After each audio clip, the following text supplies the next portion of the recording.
مرده‌شوری توی قبرستان به فن جار میزد با خلایق این سخن: هر که باشد چون رسد بر دست من، زین جهان سهمش به تن یک لا کفن.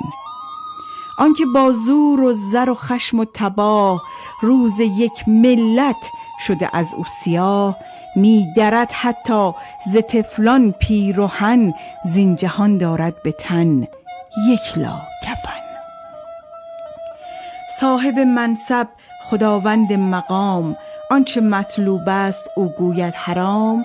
مجری حکمش سیاچال و رسن، زین جهان دارد به تن یک لا کفن.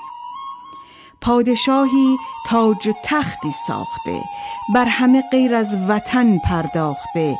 خلق گشنه خود لمیده در چمن، زین جهان سهمش به تن یک لا کفن. آنکه میزد بر سر مظلوم چوب، مال دزدی را فراهم کرده خوب. چون رسد بر قبر و بر بندد دهن، زین جهان سهمش به تن یک لا کفن. هر که باشی از گدا تا میر و خان، زیر پایت گر بلرزد یک جهان.